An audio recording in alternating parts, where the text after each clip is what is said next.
Jesus' name we pray. Amen. Duen, sudah selesai. Oke, God bless you Duen.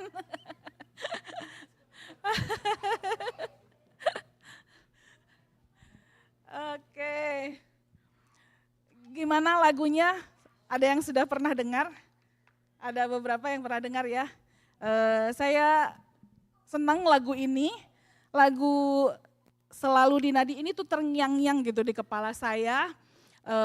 Nadanya tuh mengena banget dan juga liriknya sangat mengena ya. Kadang sebagai orang tua kita berpikir anak jangan sampai melewati kesulitan seperti yang saya alami. Biar mereka bisa hidup lebih baik. Tetapi kenyataannya dalam kehidupan mereka pun akan punya tantangan mereka masing-masing. Ada mungkin kekerasan hidup yang mereka hadapi.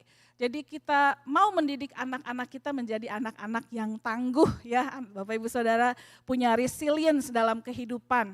Jadi lagu tadi itu seperti doa gitu ya. Anakku biar engkau siap menghadapi segala tantangan walau tanpa aku di sisimu.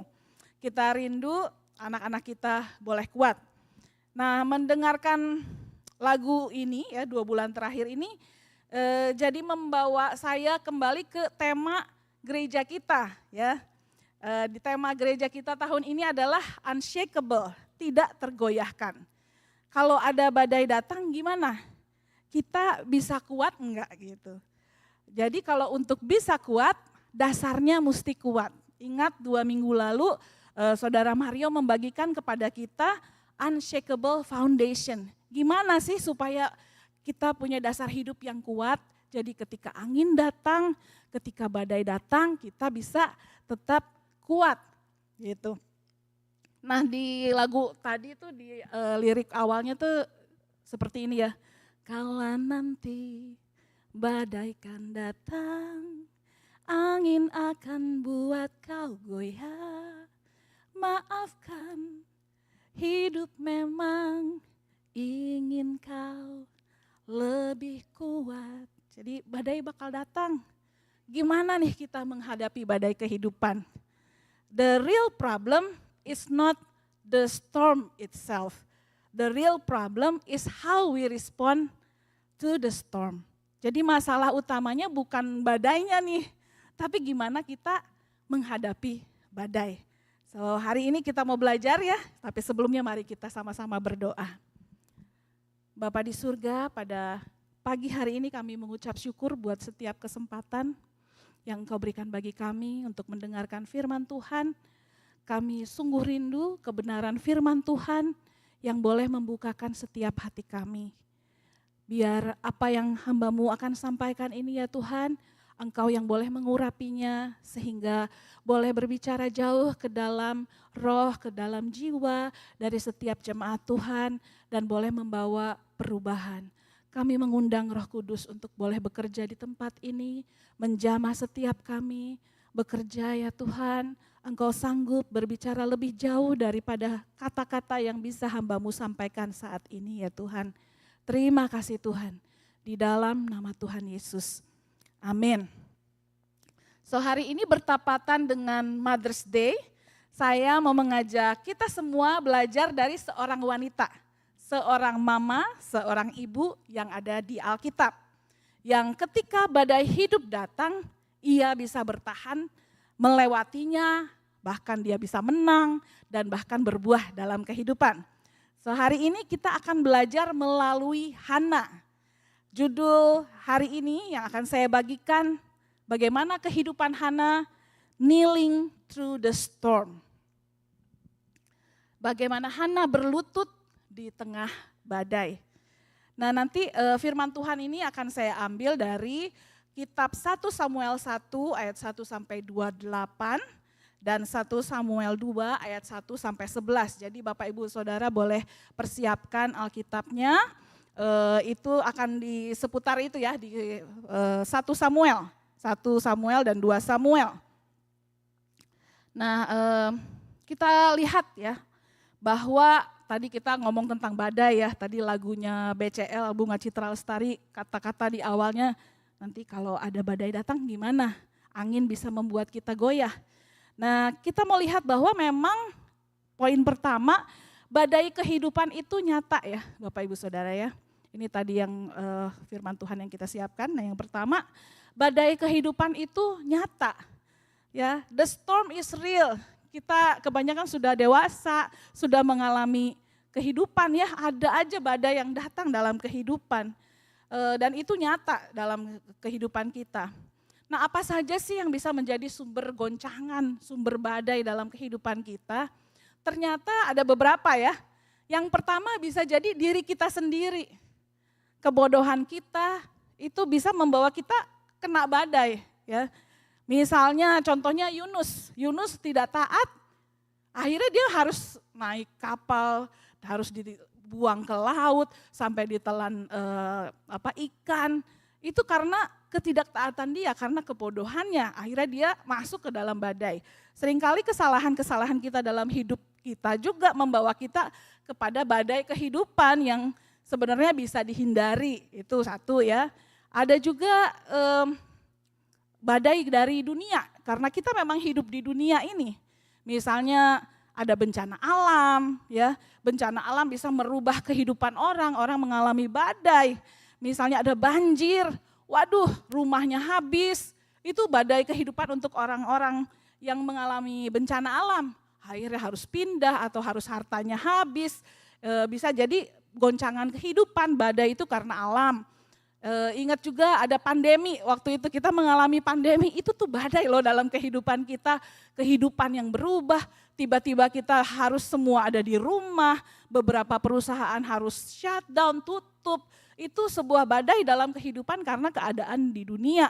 Saat itu rumah tangga ada yang mengalami badai, yang tadinya nggak pernah ketemu tapi akhirnya harus serumah terus 24 jam, malah jadi konflik dan lain sebagainya ya. Ada perekonomian yang terganggu dan lain sebagainya. Ada lagi guncangan karena lingkungan sosial ya, misalnya relationship dengan orang lain akhirnya membawa badai kepada kehidupan atau ulah orang lain kepada kita. Misalnya ada yang pernah mengalami ditipu orang. Waduh, akhirnya ekonomi rumah tangga jadi terganggu juga karena ditipu orang, karena perbuatan orang lain. Dan juga sumber badai adalah iblis ya. Iblis itu ingin membunuh, mencuri dan membinasakan, itu kerjaannya. Jadi ada juga badai yang datang dari iblis. Dan yang keempat ini ada juga badai yang diizinkan Tuhan terjadi atas hidup kita. Nah ini agak berat juga ya Bapak Ibu Saudara ya. Kalau ada izin Tuhan badai terjadi atas hidup kita. Nah ini akan saya bagikan bagaimana badai kehidupan yang dialami Hana itu diizinkan Tuhan terjadi atas hidupnya. Ya. Memang kita hidup di dunia dan kita tahu bahwa badai kehidupan bakal ada, masalah kehidupan itu bakal ada. Tuhan sendiri sudah mengatakannya ya di Yohanes 16 ayat 33 dikatakan in this world you will have trouble but take heart I have overcome the world. Dalam bahasa Indonesianya dikatakan kalau memang kamu ada di dunia kamu bakalan mengalami menderita penganiayaan, bakal ada masalah, bakal mengalami sesuatu karena kamu memang hidup di dunia. Tetapi Tuhan katakan, kuatkanlah hatimu, aku telah mengalahkan dunia. Ada amin Bapak Ibu Saudara? Ya, but take heart, I have overcome the world. Nah kita mau fokus kepada badai yang dihadapi oleh Hana. Badai yang diizinkan Tuhan terjadi atas hidup Hana. Boleh dibuka Alkitabnya. Kita akan baca dari 1 Samuel 1 ayat 1 sampai 8. Ini adalah storm, badai kehidupan yang dihadapi oleh Hana. Saya bacakan ya. Ada seorang laki-laki dari Ramathaim Zofim, dari pegunungan Efraim, namanya Elkana bin Yeroham bin Elihu bin Tohu bin Zuf, seorang Efraim. Orang ini mempunyai 2 istri, yang seorang bernama Hana dan yang lain bernama Penina. Penina mempunyai anak, tetapi Hana tidak. Orang itu dari tahun ke tahun pergi meninggalkan kotanya untuk sujud menyembah dan mempersembahkan korban kepada Tuhan semesta alam di Silo. Di sana yang menjadi imam Tuhan ialah kedua anak Eli, Hofni, dan Pinehas. Pada hari Elkana mempersembahkan korban, diberikannya kepada Penina istrinya dan kepada semua anaknya yang laki-laki dan perempuan masing-masing sebagian. Meskipun ia mengasihi Hana, ia memberikan kepada Hana hanya satu bagian, sebab Tuhan telah menutup kandungannya. Tetapi madunya selalu menyakiti hatinya supaya ia gusar, karena Tuhan telah menutup kandungannya. Demikianlah terjadi dari tahun ke tahun, setiap kali Hana pergi ke rumah Tuhan, Penina menyakiti hati Hana, sehingga ia menangis dan tidak mau makan. Lalu Elkana suaminya berkata kepadanya, Hana, mengapa engkau menangis dan mengapa engkau tidak mau makan? Mengapa hatimu sedih? Bukankah aku lebih berharga bagimu daripada 10 anak laki-laki? Nah, ini badai kehidupan yang dialami oleh Hana ya. Ia tidak punya anak karena Tuhan menutup rahimnya. Di masa itu memiliki anak itu adalah hal yang penting ya. Satu keberhargaan diri bagi seorang wanita kalau bisa punya anak saat itu. Dan ini kemungkinan besar mengapa Elkana juga menikah lagi ya. Untuk mengambil istri lagi karena memikirkan keturunan. Poligami saat itu sangat umum ya di masa waktu itu mereka hidup. Kadang saya berpikir ya kenapa ya kok Tuhan menutup rahimnya Hana, kok Tuhan izinkan ini terjadi pada kehidupan Hana. Ternyata memang ada kedaulatan Tuhan atas hidup manusia ya. Ada kedaulatan Tuhan atas hidup manusia. Ada rencana ilahi. Tuhan punya rencana besar untuk Hana. Jadi bukan Tuhan jahat menutup rahim Hana.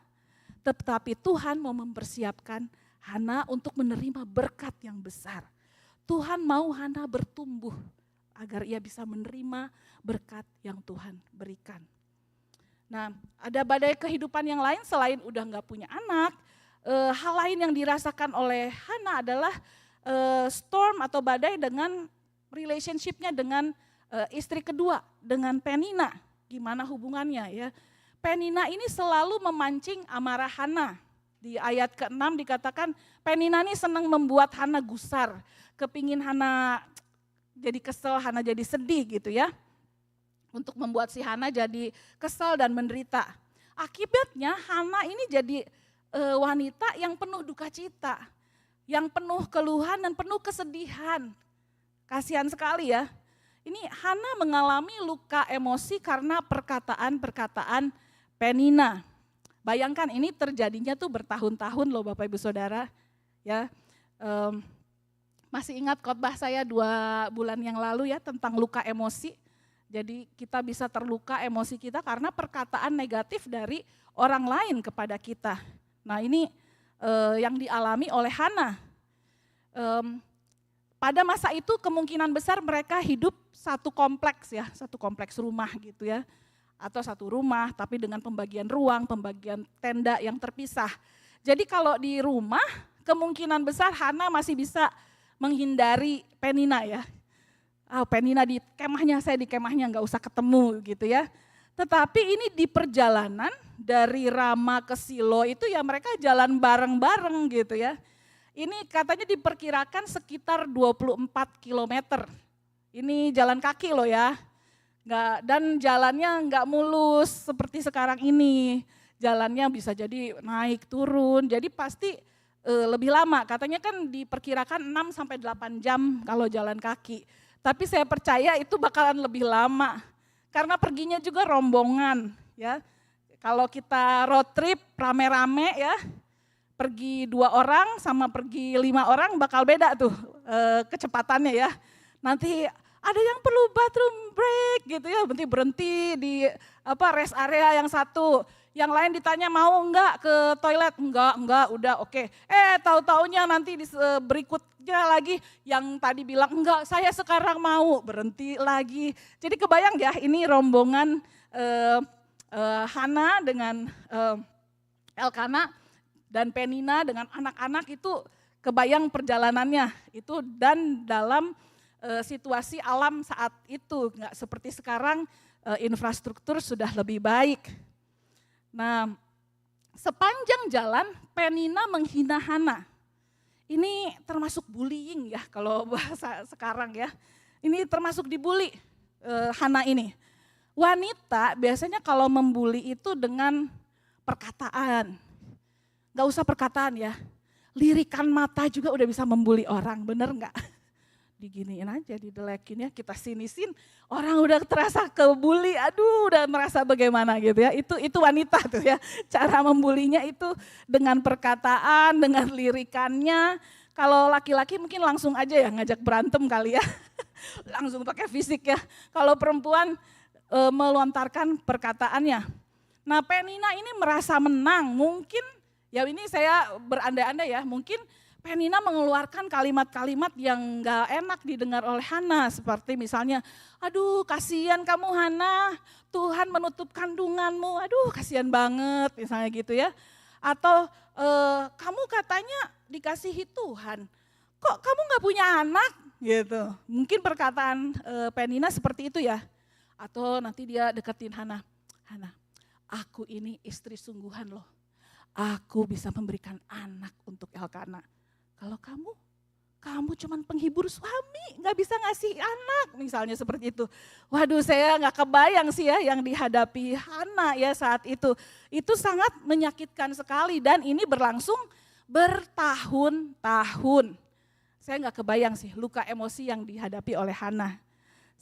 Ini sampai Hana tidak mau makan. Sampai gak mau makan, stresnya sudah sampai mempengaruhi tubuhnya.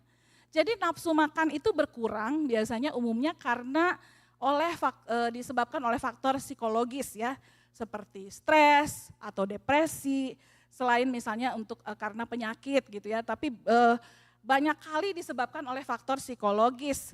Pada saat stres, tubuh itu memberi signal seakan-akan kita lagi dalam bahaya. Otak kemudian melepaskan hormon adrenalin yang menyebabkan jantung berdetak lebih cepat dan pencernaan menjadi melambat, membuat jadi nggak lapar. Ada yang pernah ngalamin lagi stres nggak kepengen makan gitu ya, boro-boro kepikiran makan ya, yang diingat persoalannya ini gimana. Nah ini yang dialami oleh Hana. Nah seringkali Tuhan izinkan badai supaya kita bertumbuh, supaya bisa tersisa yang tidak bisa digoncangkan. Ya, kalau kita mau beli piring yang tahan banting, ya ada kan ya piring yang tahan banting. Cara supaya tahu dia tahan banting gimana? Dibanting dong ya, biar tahu ini tahan banting enggak. Nah kalau kita tidak tergoncangkan berarti mesti digoncangkan ya, supaya nanti tersisa apa yang tidak tergoncangkan. Nah ini yang dialami oleh Hana, goncangan kehidupan yang dialami Hana akhirnya menyisakan apa yang tidak tergoncangkan dalam hidup dia. Yaitu Tuhan sendiri sebagai perlindungan bagi dia ya. Jadi yes, the storm is real, but our God is bigger than our storm ya. Amin. Jadi badai itu nyata tapi Tuhan kita itu lebih besar dari badai yang kita alami. Ingat kejadian Yesus di tengah badai. Yesus bisa tidur loh, bisa tidur di tengah badai.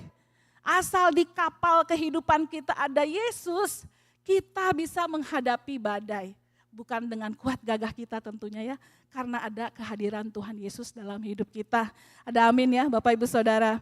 Nah kita lanjut ke poin yang kedua.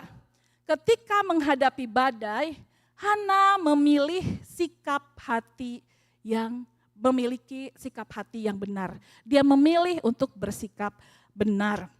Hana chose the right posture. Dalam kesedihannya, ia tidak lari kepada hal yang lain. Ia tidak curhat di wall Facebook, enggak curhat di story Instagram, ya. Dia lari kepada Tuhan. In her sadness, Hannah didn't run from God, but ran to God. Hana tuh punya alasan kuat ya untuk nggak ikut ke Silo ya. Ini kan udah bertahun-tahun terjadi. Menurut saya Hana punya alasan yang kuat untuk bilang saya di rumah aja saat ini, saya nggak usah ikut. Ngapain nanti di jalan dibully lagi gitu ya. Karena di perjalanan Penina bisa secara intens membuli dia sehari-hari. Hana bisa punya pilihan, nggak usah, saya mending di rumah aja. Tetapi kita bisa lihat di sini ya, ia berserah dan bukan mengeluh. Ia tidak membiarkan badai menjauhkan dia dari Tuhan, tapi malah mendekatkan diri kepada Tuhan. She didn't let the storm pull her away from God, but drew closer to Him. Ada masalah, dia bisa saja bilang, aduh nggak usah, saya tahun ini saya nggak usah ikut, udah bertahun-tahun saya ikut ke Silo. Ada masalah mungkin kita bilang, aduh saya nggak mau ke gereja gitu, saya nggak mau ke gereja lagi, saya ada masalah. Oke, mungkin Bapak Ibu Saudara perlu waktu sendiri, tapi jangan keterusan, nanti bisa tersesat.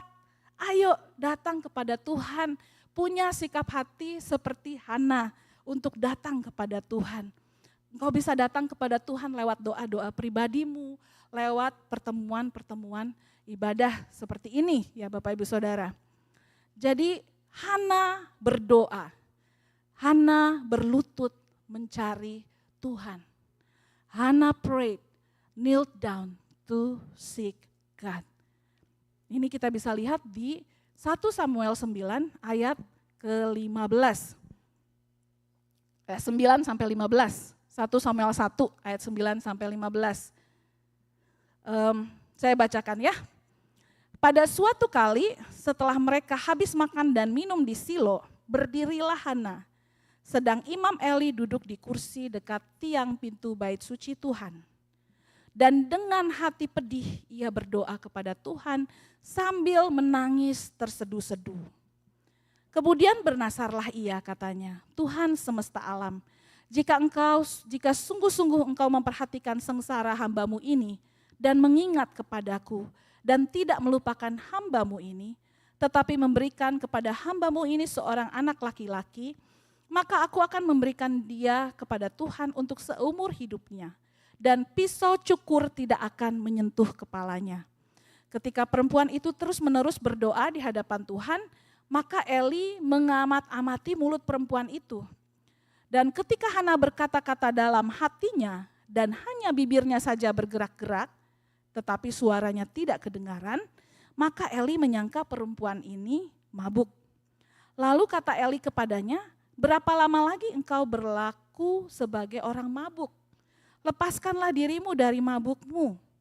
Tetapi Hana menjawab, bukan tuanku, aku seorang perempuan yang sangat bersusah hati. Anggur ataupun minuman yang memabukkan tidak kuminum, melainkan aku mencurahkan isi hatiku di hadapan Tuhan. Ini membawa kita ke poin yang ketiga, bahwa Hana mencurahkan isi hatinya. Ia tidak menyembunyikan atau pura-pura baik gitu ya. Ia mencurahkan isi hati, bukan menyembunyikan. Hana pour out, not pretending or hiding it ya. Ingat bahwa kunci untuk pemulihan adalah keterbukaan. Kalau kita mau pulih, kita mesti terbuka di hadapan Tuhan. Ingat ya, waktu itu Raja Daud jujur di hadapan Tuhan, ia mencurahkan isi hatinya di hadapan Tuhan. Tuhan itu enggak takut pada air mata kita, ya justru rindu akan kejujuran hati kita ya Bapak Ibu Saudara. Reaksi kita akan tekanan atau goncangan, biasanya kita bisa lari, kita bisa ingin gak mau menghadapinya, itu bisa jadi ya kita mencari pelarian. Tapi Hana datang kepada Tuhan dan mencurahkan isi hatinya. Ada banyak orang berusaha menghindari rasa sakitnya, luka emosinya seperti yang saya pernah share ya waktu dalam khotbah tentang luka emosi. Kalau mau dilihat lagi bisa ke YouTube channel, ke khotbah Be Free Part 2. Ini kita bisa melarikan diri nih, kita bisa misalnya belanja, kita larinya, pelariannya makan, olahraga, kerja keras dan lain sebagainya untuk menghindari sakit emosi yang terasa. Padahal kalau tetap tersimpan, nggak diproses, luka emosi tidak akan bisa sembuh ya. Tetapi Hana saat itu dengan belum ada psikolog gitu ya, belum ada orang yang bisa mengkounsel dia, ia memilih datang kepada Tuhan dan mencurahkan isi hatinya kepada Tuhan. Hana memproses lukanya di hadapan Tuhan. Di 1 Samuel 1 ayat 10 dikatakan dengan hati pedih ya, ia berdoa kepada Tuhan sambil menangis terseduh-seduh. And she was in bitterness of soul and prayed to the Lord and wept in anguish. Jadi nangis dia sampai air matanya keluar gitu ya di hadapan Tuhan. Nah, pemazmur mengatakan di Mazmur 62 ayat 8 sampai 9, boleh kita baca bersama-sama ya. 1, 2, 3. Pada Allah ada keselamatanku dan kemuliaanku, gunung batu kekuatanku, tempat perlindunganku ialah Allah. Percayalah kepadanya setiap waktu hai umat. Curahkanlah isi hatimu di hadapannya. Allah ialah tempat perlindungan kita. Ya, itu ada bahasa Inggrisnya dikatakan, my salvation and my honor depend on God. He is my mighty rock, my refuge. Trust in Him all times, you people. Pour out your hearts to Him. For God is our refuge. Ya, ingat waktu 2 minggu lalu Mario katakan kita perlu tahu siapa Tuhan kita ya. Nah, Tuhan kita itu adalah gunung batu kekuatan, tempat perlindungan kita. Jadi curahkanlah isi hatimu di hadapannya. Allah adalah tempat perlindungan kita. Nah, waktu kemudian Hana menjawab ya, Tuanku, aku enggak lagi mabuk, waktu Eli bilang waktu dia berdoa gitu komat kamit ya. Eli katakan, kamu mabuk mungkin ya, berhenti ya. Tapi Hana menjawab, bukan Tuanku, aku enggak lagi mabuk gitu. Aku sedang mencurahkan isi hatiku di hadapan Tuhan. Janganlah anggap hambamu ini seorang perempuan dursila, sebab karenanya aku tuh cemas. Makanya aku berbicara lama. Jadi kayaknya nih Hana tuh benar-benar di hadapan Tuhan mencurahkan segala apa yang dirasakan. Nah, kita lihat ya bahwa ketika Imam Eli bertanya, kemudian Hana bercerita, ada juga kelegaan yang terjadi ketika Hana bercerita ya, ditanya oleh Eli ya. Jadi kalau kita pertama kita datang kepada Tuhan, mencurahkan hati kita kepada Tuhan, tapi seringkali juga Tuhan mau memakai orang di sekitar kita ya untuk membantu kita boleh lepas dari luka kita, dari masalah kita. Jadi ada kelegaan juga ketika engkau sharing kepada safe person, ya saya katakan safe person ya, orang yang engkau bisa curhat kepadanya dan engkau nggak takut kalau itu akan jadi bocor kemana-mana, yang saya lalu bilang Bu? Jadi samudera raya ya, bukan hanya ember ya, tapi samudera raya se-New Hampshire jadi tahu gitu ya. Jadi ada kelegaan juga ketika Hana sharing kepada Imam Eli. Kalau ada teman curhat ya, ayo dengarkan, jangan judging ya, kita dengarkan teman kita yang lagi curhat. Jadi safe person buat dia. Dengan bercerita saja itu sudah membantu menguraikan emosinya, menguraikan lukanya. Jadi seperti bebannya kebagi dua. Ya. Pernah kan ya Bapak Ibu ngerasain ya, nggak dapat solusi sih, cuman begitu udah cerita kayak ada lebih ringan sedikit gitu ya. Nah itu Tuhan siapkan sesama kita untuk boleh membantu kita boleh sembuh. Nah kita bisa lihat nih di 1 Samuel 1 ayat 18, sesudah itu berkatalah perempuan itu, biarlah hambamu ini mendapat belas kasihan daripadamu. Lalu keluarlah perempuan itu, ia mau makan dan mukanya tidak muram lagi. Ya, puji Tuhan. Setelah ia datang kepada Tuhan, mencurahkan isi hatinya kepada Tuhan, ia mau makan. dan mukanya tidak muram lagi. Pemulihan dimulai ketika kita berhenti menyembunyikan luka dan mulai mencurahkan hati kita. Ya. Healing begins when we stop pretending and start pouring our heart. Ingat ada satu quote mengatakan, revealing your feelings is the beginning of healing. Nah, kemudian di poin yang keempat kita bisa lihat bahwa Tuhan menemui Hana di tengah badai. God met her in the middle of the storm. Jadi Hana jujur di hadapan Tuhan, dia datang kepada Tuhan dan ia mengalami perjumpaan dengan Tuhan. Perjumpaannya dengan Tuhan ini mengeluarkan dia dari jerat depresi, luka emosi dan kepahitan. Ketika Hana datang kepada Tuhan, ia mengalami perjumpaan dengan Tuhan. Mengalami encounter with God. Nah, apa sih encounter with God itu ya? Encounter with God adalah perjumpaan dengan Tuhan, bukan hanya sekedar bertemu. Ya, kalau kita ketemu misalnya di Walmart gitu ya, saya lihat Ibu Lisna ada di sebelah sana terus saya gini-gini gitu ya. Kita bisa bilang, oh tadi ketemu Bu Lisna di Walmart.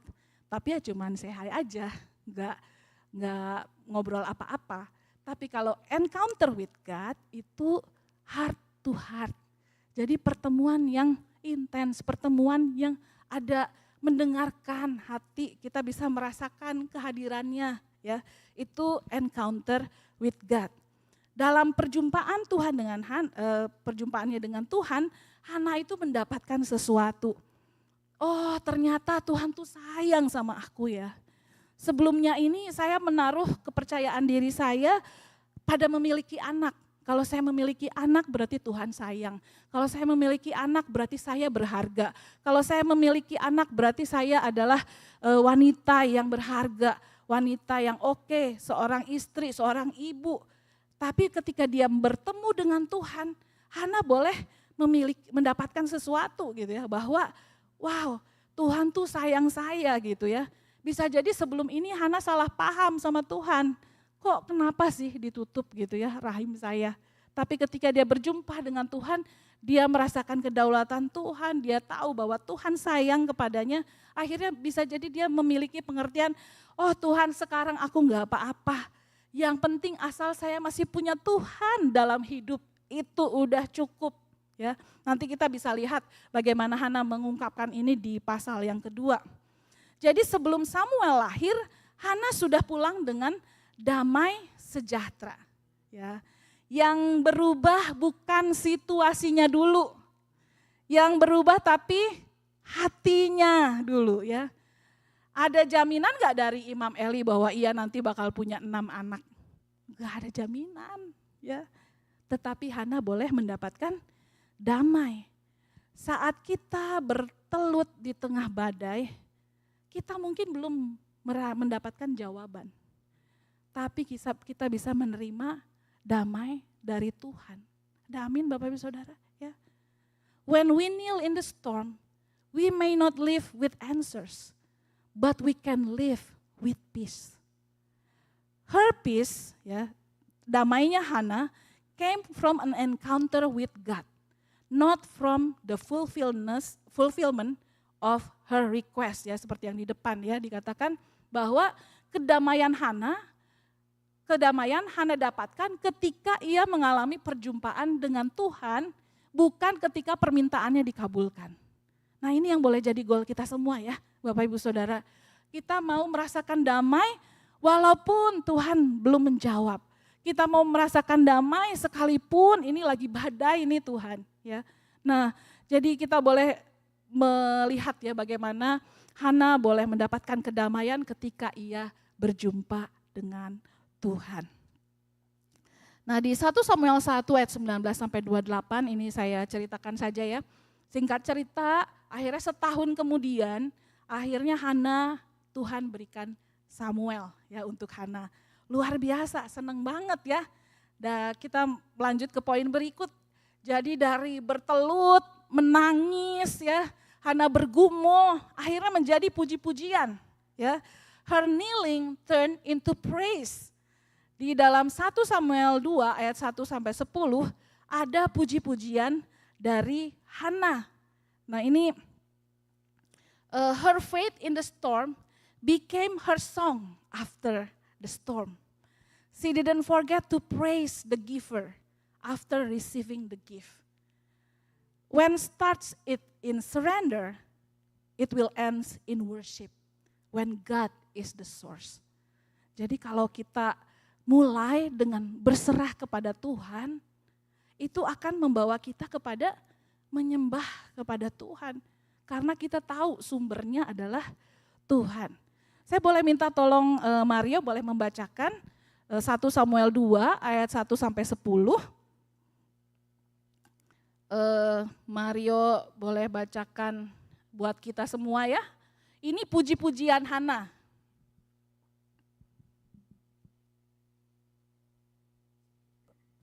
Cek. 1 Samuel 2 ayat 1 sampai 10. Oke.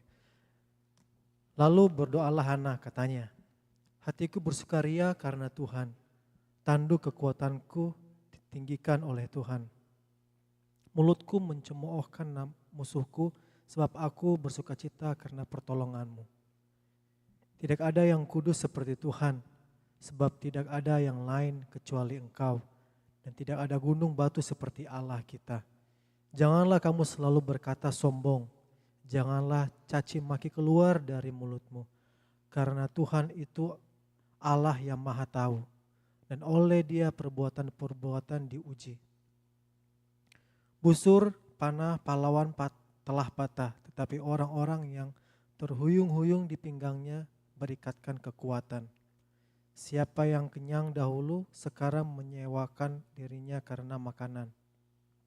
Tetapi orang yang lapar dahulu sekarang boleh beristirahat. Bahkan orang yang mandul melahirkan 7 anak, tetapi orang yang banyak anaknya menjadi layu. Tuhan mematikan dan menghidupkan. Ia menurunkan ke dalam dunia orang mati dan mengangkat dari sana. Tuhan membuat miskin dan membuat kaya.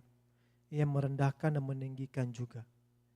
Ia menegakkan orang yang hina dari dalam debu dan mengangkat orang yang miskin dari lumpur untuk menundukkan dia bersama-sama dengan para bangsawan dan membuat dia memiliki kursi kehormatan. Sebab Tuhan mempunyai alas bumi dan di atasnya ia menaruh daratan.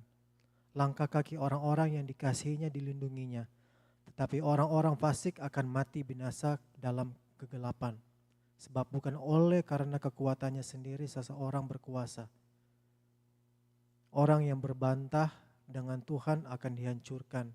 Atas mereka ia mengguntur di langit. Tuhan mengadili bumi sampai ke ujung-ujungnya. Ia memberi kekuatan kepada raja yang diangkatnya dan meninggikan tanduk kekuatan orang yang diurapinya. Terima kasih Mario ya. Jadi kita boleh lihat ya di sini bahwa Hana memuji Tuhan. Hana meninggikan Tuhan.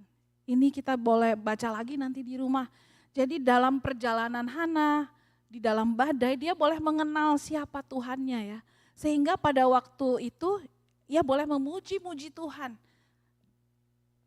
Ia boleh menyadari siapa Tuhan yang ia sembah, siapa Tuhan yang ia muliakan. Nah, kita bisa lihat bahwa inilah iman Hana ya yang melewati storm, melewati badai. Iman Hana tidak hanya menerima, tetapi juga ia menyerahkan ya. Kalau ia boleh memuji-muji Tuhan untuk dia menerima Samuel, saya boleh melihat bahwa Hana ini adalah wanita yang beriman, ibu yang beriman. Ia memiliki integritas yang luar biasa. Setelah menerima Samuel, ia nggak lupa janjinya ya. Ia mengembalikan Samuel kepada Tuhan sesuai dengan nazarnya. Ini poin yang ke-6 di sini dikatakan bahwa iman Hana tidak hanya menerima, tetapi juga menyerahkan. Jadi Hannah's faith is not only to receive, but also to give back. Nah ini saya mau cerita sedikit ya, saya mendapat rema tentang bagaimana Hana kok mau ya mempersembahkan lagi Samuel kepada Tuhan. Ini saya dapat remanya 20 tahun yang lalu ketika saya sedang dalam masa-masa grieving kehilangan anak saya yang pertama. Waktu itu saya merasa saya berhak gitu atas anak saya dan saya ada kemarahan, ada protes gitu kepada Tuhan, kenapa anak saya Tuhan ambil gitu. Di masa-masa itu saya jalan-jalan ke toko buku ya. Waktu itu belum ada Amazon ya, saya masih di Indonesia. Jadi saya jalan-jalan ke toko buku Kristen, terus akhirnya saya ketemu ada buku tentang ibu-ibu di dalam Alkitab. Saya beli deh buku itu ya. Saya baca, waktu itu saya dapat cuti 3 bulan ya, karena ada cuti melahirkan ya di sana 3 bulan. Waktu itu bos saya tanya, gimana kamu mau ambil cutinya atau mau langsung masuk kerja gitu ya. Cuman saya rasa hati saya masih bergejolak, jadi saya bilang saya ambil cutinya aja gitu, saya ambil cuti 3 bulan. Nah di masa-masa itu saya baca tuh buku itu ya tentang ibu-ibu di dalam Alkitab. Ada 2 ibu yang kayaknya menyentuh banget gitu dalam hati saya. Ada 2 mama di dalam buku itu yang berbicara kepada saya. Yang pertama ibunya Musa dan yang kedua ini Hana ya. Bahwa mereka anaknya masih hidup mau menyerahkan gitu kepada Tuhan gitu. Jadi bagi saya wow ini luar biasa ya. Kalau saya istilahnya waktu itu kehilangan anak saya udah pergi kepada Tuhan, saya nggak bisa apa-apa gitu ya, saya kayak nggak ada pilihan gitu. Tuhan sudah mengambil anak saya mau ngapain lagi gitu, saya udah kehilangan anak saya. Tetapi kalau mereka ini, anaknya masih ada sama mereka, ada pilihan dong untuk nggak diserahkan kepada Tuhan, masih ada pilihan gitu. Jadi waktu itu saya menangis nih baca cerita ini, aduh Tuhan, ini ibu ini luar biasa gitu ya, siapa saya gitu ya kalau istilahnya kalau saya, anak saya Tuhan ambil, Tuhan bawa, ya udah saya nggak ada pilihan gitu. Tetapi mereka ini seorang ibu-ibu yang hebat, ada pilihan untuk keep anak ini, benar nggak ya? Gitu. Saya nggak kebayang gitu perasaan ibu ini ya melepaskan anak yang ditunggu-tunggu terus diserahkan gitu ya. Anaknya masih ada di sini gitu, ada di dunia, masih punya pilihan untuk boleh keep anak ini gitu. Karena ini anak yang sudah saya tunggu lama ya. Secara manusia itu sulit untuk membayangkan gitu saya. Seorang ibu udah lama menantikan anak, sudah gitu anaknya diserahkan gitu. Itu saya nggak kebayang sih ya gitu. Mungkin ini kan Samuel disapih dulu ya, diurus dulu sama dia sampai bisa dilepaskan. Jadi setiap kali mungkin menggendong, menyusui gitu ya, dia melihat Samuel gitu. Wow, this is the answer of my prayers gitu ya. Aduh saya seneng banget gitu punya Samuel bersama-sama dengan saya gitu ya. Every day she looks at the child and thinks, this is the answer of my prayer. But the time has come, Hannah has to fulfill her vows. Akhirnya dia harus menyerahkan kembali kepada Tuhan. Aduh saya nggak kebayang sih mengantarkan anak itu ke Silo ya. Jalan lagi jauh loh itu, jalan. Nggak ada jaminan Hana bisa melihat anaknya lagi setiap hari. Kebayang ya, 24 kilometer mesti bolak-balik saat itu untuk melihat anak. Nggak ada jaminan anaknya bisa memanggil ibu setiap malam. Waduh, gimana gitu rasanya ya. There's no guarantee she will see him every day. No guarantee he will call her mom every night. Tetapi Hana tetap menyerahkan anak itu. Bukan karena enggak sayang, bukan karena Hana tidak sayang. Tetapi karena dia tahu Tuhan yang memberi. Tuhan yang layak menerimanya kembali. Disitulah kedalaman iman dan integritas Hana benar-benar terlihat nyata. Hana enggak lupa nazarnya. Ya. Banyak orang berdoa dalam keputusasaannya lalu membuat janji kepada Tuhan. Waktu Tuhan jawab, mereka lupa akan janji mereka. Tapi Hana enggak begitu ya Bapak Ibu Saudara. Kita bisa lihat di sini ya. Ketika Samuel lahir, dia enggak memberi banyak alasan untuk mundur gitu ya. Dia enggak tawar-menawar dengan Tuhan. Mungkin kalau saya jadi Hana, saya mau nawar kali sama Tuhan ya. Boleh enggak jadi aja Tuhan. Saya kan sayang nih anak ini, saya udah nunggu lama. Tapi sejak awal doanya Hana itu emang udah tulus kepada Tuhan. Bukan mencoba bertransaksi gitu ya kepada Tuhan. janji aja dulu, nanti kalau dikasih saya bisa berubah gitu. Enggak begitu ya Hana. Ia tulus berdoa meminta kepada Tuhan. Dan dengan rela hati memberi jika Tuhan berkenan memberkati. Jadi kita bisa lihat di 1 Samuel 1 ayat 27 sampai 28. Untuk mendapat anak inilah aku berdoa. Dan Tuhan telah memberikan kepadaku apa yang kuminta daripadanya. Maka aku pun menyerahkannya kepada Tuhan. Seumur hidup terserahlah ia kiranya kepada Tuhan. Lalu sujudlah mereka di sana menyembah Tuhan. Dikatakannya demikian, bahwa benar-benar datang kepada Tuhan, menyerahkan anak itu, lalu sujud menyembah kepada Tuhan. Hana tahu bahwa anak itu milik Tuhan sejak awal. Titipan Tuhan, bukan miliknya. Ya. Memberikan kembali adalah pengakuan Hana bahwa Tuhanlah yang empunya hidup. Ya. Sukacita Hana bukan karena anak, tetapi sukacita Hana adalah karena Tuhan. Dasar sukacitanya kokoh, kuat, unshakable. Itulah sebabnya dalam 1 Samuel 2, ya kalau tadi yang Mario bacakan, kalau Bapak Ibu Saudara perhatikan, puji-pujiannya itu lebih banyak tentang karakter Tuhan. Bukan tentang Samuel. Ya, bisa kita lihat ya. Dia nggak bilang, aduh Tuhan makasih Samuelnya lucu, Samuelnya luar biasa, Samuelnya. Saya percaya dia juga mengucap syukur karena itu ya. Tapi terlebih dari itu yang Hana katakan di dalam puji-pujiannya di 1 Samuel 2 itu tentang karakter Tuhan. Bukan tentang pemberiannya, bukan tentang Samuelnya ya. Iman sejati tidak hanya menerima tetapi juga menyerahkan.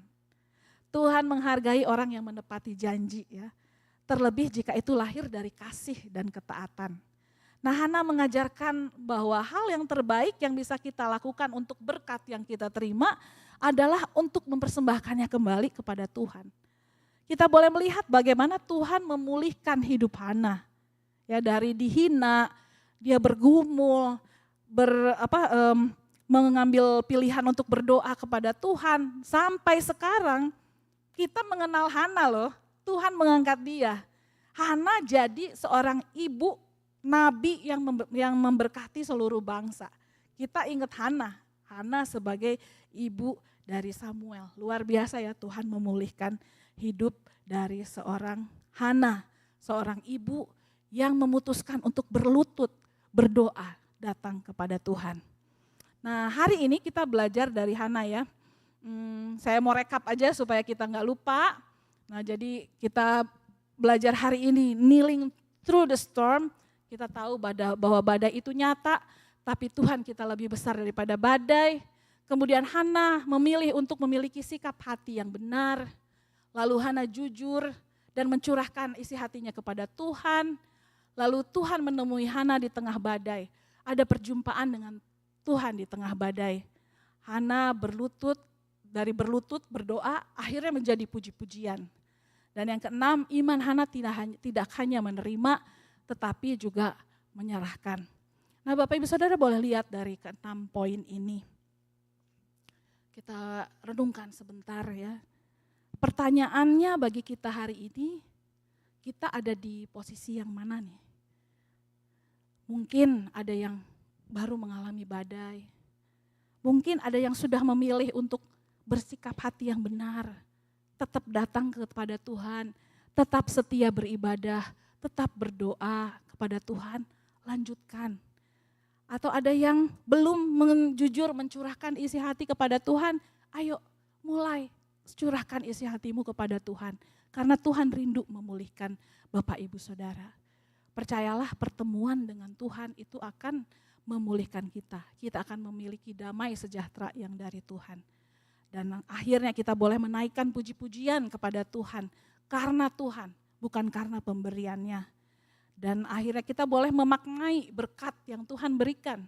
Itu bukan untuk dinikmati sendiri, tetapi juga untuk orang lain, untuk dipersembahkan kepada Tuhan. Saya mau ajak semua untuk boleh menundukkan kepala, kita mau berdoa saat ini kepada Tuhan.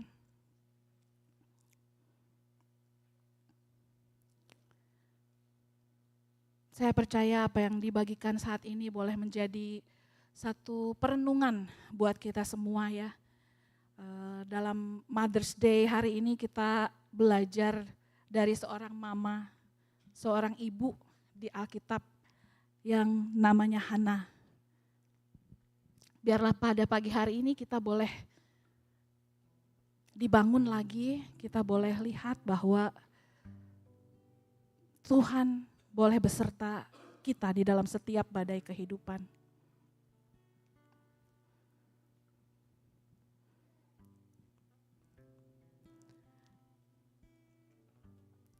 Yes, Lord. Mari Bapak Ibu Saudara, kalau Tuhan berbicara pada pagi hari ini, kalau Roh Kudus katakan sesuatu kepada engkau pagi hari ini, datang kepada Tuhan.